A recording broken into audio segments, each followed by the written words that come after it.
Oxygène, on poursuit donc notre émission spéciale à l'occasion des premières assises du tourisme en Isère. Et un nouvel invité est avec nous. Il s'agit donc de Gilles Strapazon, conseiller départemental du canton Romans-Choiseul. Gilles Strapazon, bonjour. Bonjour. Alors un canton évidemment dans lequel il y a de nombreuses stations. Oui, avec la plupart d'ailleurs des 22 stations de l'Isère, dont des stations à la renommée internationale. Je pense particulièrement à l'Alpe d'Huez et aux Deux Alpes. Alors on peut dire d'ores et déjà peut-être que ces premières assises du tourisme sont un succès au moins au niveau du public venu ce matin. Oui, parce que près autour de 700 participants, à la fois des élus, des professionnels du tourisme, des étudiants aussi, et puis l'ensemble des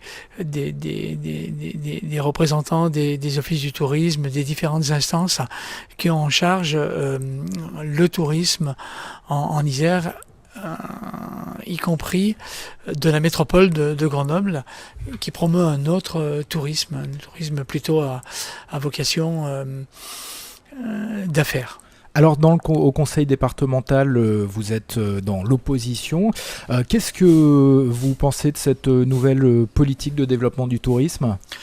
Alors, une opposition plutôt constructive. La preuve, c'était la nombreuse participation des élus départementaux aujourd'hui à ces premières assises, de toute sensibilité d'ailleurs, et de tous horizons de l'Isère, à la fois de la montagne et de la ville et de la plaine. Est-ce que justement les politiques de montagne sont des politiques dans lesquelles on arrive à trouver des consensus, à créer des consensus ?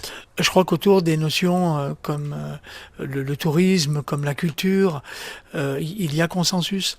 Et il y a des objectifs partagés, faire en sorte de faire découvrir et de faire apprécier au plus grand nombre notre département, qu'il soit de la ville, de la plaine ou de la montagne, avec en arrière-pensée évidemment le poids important que représente l'économie touristique en Isère. Qu'est-ce que vous avez retenu des présentations qui ont été faites ce matin ? Une forte volonté, je le redis, partagée, de faire en sorte d'avancer, de travailler ensemble sur le tourisme.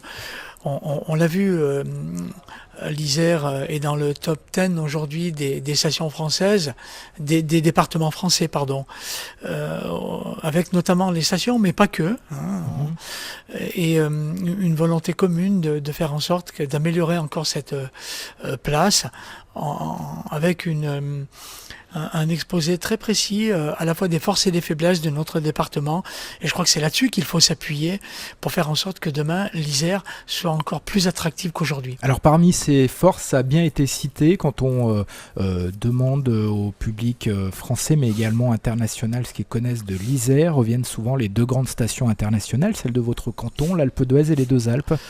Oui, mais il n'y a pas que ces deux grandes stations qui sont effectivement de grandes locomotives. Je crois qu'il faut quand même rappeler que le tourisme en Isère, sa force, c'est la montagne. À titre indicatif, le massif de Loisan et ses grandes stations représente à lui seul la moitié du chiffre d'affaires touristique du département de l'Isère. Alors oui, un regard particulier est porté sur la montagne, mais pas seulement. Derrière la montagne, il y a aussi toutes les questions de mobilité qui se posent. Il y a aussi toutes les questions d'attractivité. Comment fait-on pour faire en sorte que demain, on puisse venir chez nous, y être bien accueilli, y être bien logé, et puis avoir un maximum d'activités à faire. Dernière question, Gilles Strapazon, le département de l'Isère va accompagner les stations dans le cadre d'un plan neige aux côtés de la région Auvergne-Rhône-Alpes. Quel est votre regard sur ce dispositif spécifique ? Je crois que c'est un dispositif intéressant parce que on l'a vu au cours des hivers passés et particulièrement l'hiver dernier. Il faut que nous puissions nous préoccuper, faire en sorte qu'on puisse au moins revenir ski au pied. Parfois, ça conditionne l'ouverture d'une station. En revanche, il faudra que nous soyons très vigilants parce que il ne s'agit pas de mettre de la neige de culture partout, n'importe comment, et à n'importe quel prix. On ne peut pas fonder une économie touristique uniquement sur de la neige de culture. Donc il faut apporter en ce sens une attention toute particulière, et notamment avec sans doute la réactualisation du schéma de conciliation de neige de culture dont Loisan avait été initiateur en Isère voici quelques années.